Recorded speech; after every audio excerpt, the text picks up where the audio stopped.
कोई बताएंगे हमारे देश का सबसे पहला क्या नाम था पुराना, जो लगभग पुराना है 1.5 अरब साल?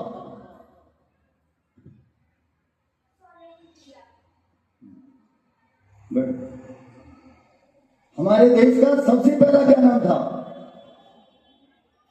जो संस्कृत भाषा में है? शाबाश।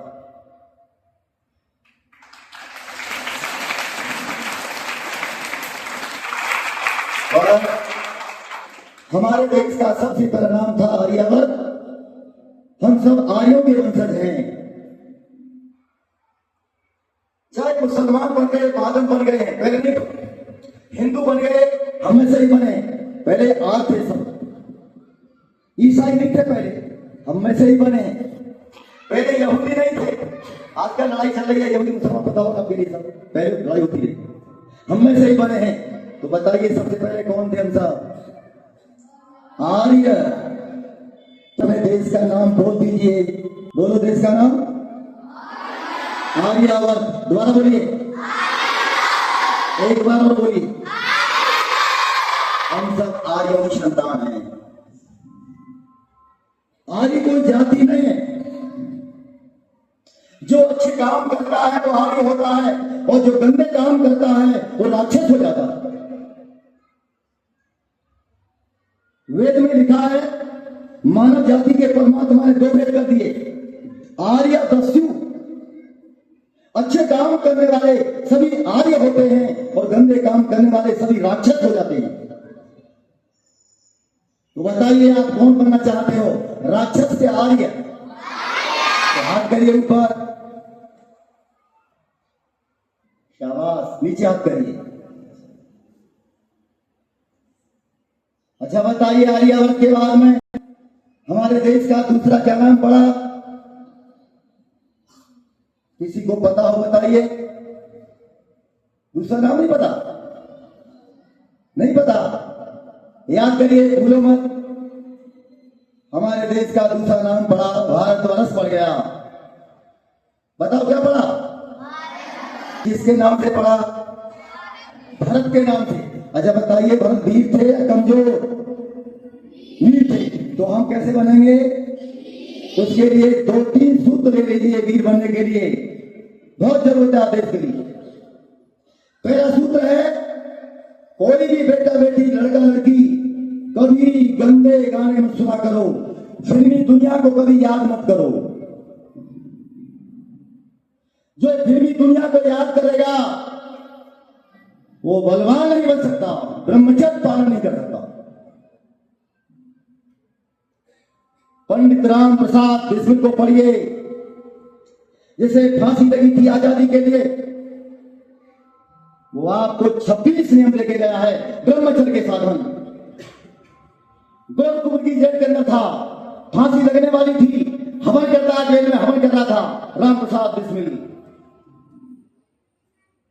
संध्या करता है, फिर व्यायाम करता है, और आपको आंख कथा में 26 नियम लिखे गया है ब्रह्मचर्य के साधन। तो पहला नियम ये लिखा है उसमें, जो ब्रह्मचर्य का पालन करना चाहे तो कभी गंदे गाने न सुने, अश्लील उपन्यास न पढ़े, मन में गंदे विचार आ जाए तो बिस्मिल लिखता है, ठंडा जग पी गए तो गंदे विचार भाग जाएंगे। कमाल का व्यक्ति था राम प्रसाद बिस्मिल। आगे और लिखता है, कहता है अगर गंदे विचार मन में आते हैं तो अपने से बड़े से वार्तालाप करना शुरू कर दे। हाथ निकालिए, नहीं पाप लगेगा झूठ बोल दिया तो। शाबाश। नीचे हाथ करिए। बेटियां, हमारी बहनें, हमारी माताएं सुरक्षित हो जाए। जब आपके विचार गंदे नहीं है, दूध ही खाया करो, खाया करो फल, जो फल खाते हैं कभी बीमार नहीं पड़ेगा। हमारे जाट वंश के लोगों में खाने का बहुत शौक। एक वंश है गुर्जर वंश। अभी पट्टी कल्याण था मैं कल, ऐसा परिवार मिला महिपा जी का, जिस रोटी पर आता वही मक्खन रख देते, मक्खन डाला करें हर एक रोटी पर। तो दूध दही फलों का सेवन करिए और गौ माता पालो। गौ में पालना भूल गए हो, देसी गौ में पालो। खाल पाल कर राठी, हरियाणा और गिर संसार की सबसे उत्तम गाय होती है, जिसके कान लटके हुए होते हैं, माथा चौड़ा होता है, उसका घी दुनिया में सबसे उत्तम घी होता है। अपने घर में गौ में पलवाओ। कृष्ण महाराज गौ पालते थे, गौ का मक्खन खाते थे। ये गौओं का कत्लेआम होना चाहिए। तो कलकत्ते में पहला कत्ल खाना खोला गया था। यहां राणा प्रताप जैसा सूर्य भी पैदा हुआ, जिसके भाले में कोई लिखता है 80 किलो वजन था, कोई कहता है 50 किलो वजन था। हमारी महिलाओं में, हमारी बेटियों में अंधविश्वास ज्यादा होता है, लड़कों में अंधविश्वास कम होता है, पुरुषों में अंधविश्वास कम होता है।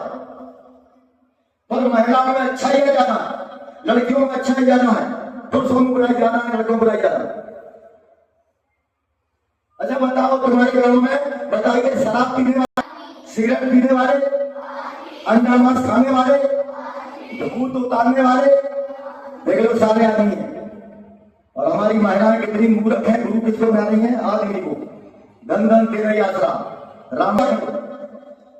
और भूत प्रेत गंडे ताली ये सब आडम्बर हैं, इनसे बचो।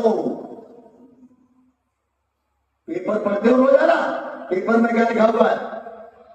घर में झगड़ा रहता हो, सौतेन से लड़ाई रहती हो, मुकदमा हार जाते हो, काम बनता नहीं बिगड़ जाता है,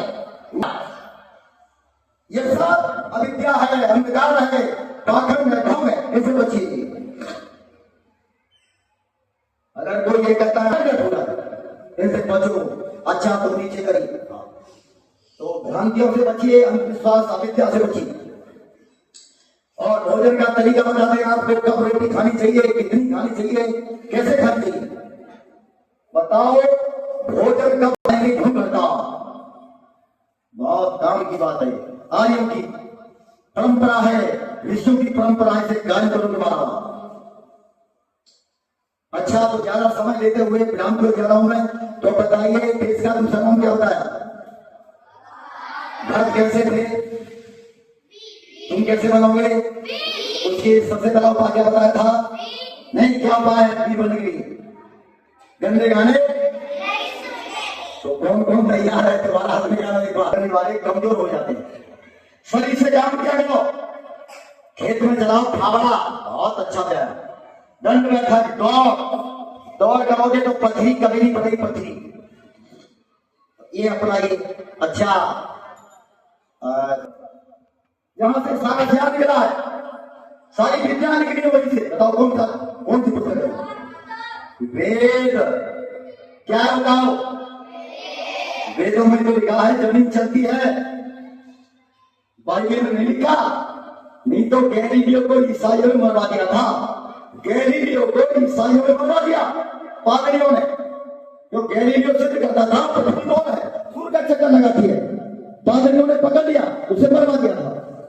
और वेद में लिखा है पृथ्वी गोल है, अपनी गिरी पर चलते सूर्य का चक्कर लगाती है, अथर्ववेद में है। और सूरज भी चलता है, चंद्रमा भी चलता है, वेद में लिखा है। तो बताइए सबसे पुरानी पुस्तक कौन सी है? वेद। आर्यों के धर्म की पुस्तक क्या है? वेद। बताओ वेद कितने हैं? 4। और ये नारा किसने दिया था? लौटो दोबारा वेदों की ओर, महर्षि दयानंद। बताओ किसने नारा दिया? दयानंद। अच्छा देश के नाम तो आपको नहीं बताए, बताओ तीसरा नाम क्या पड़ा था? अब बताओ चौथा नाम क्या पड़ा? इंडिया। ये किसने रखा? अंग्रेजों ने। हमको दे दिया इंडिया, देश इंडिया बन गया। तो बताओ सबसे पहले कौन थे? इन शब्दों को दुखी होकर के भारत के राष्ट्र कवि मैं दीक्षुगुप्त ने भारत भारती में लिखा, हम कौन थे?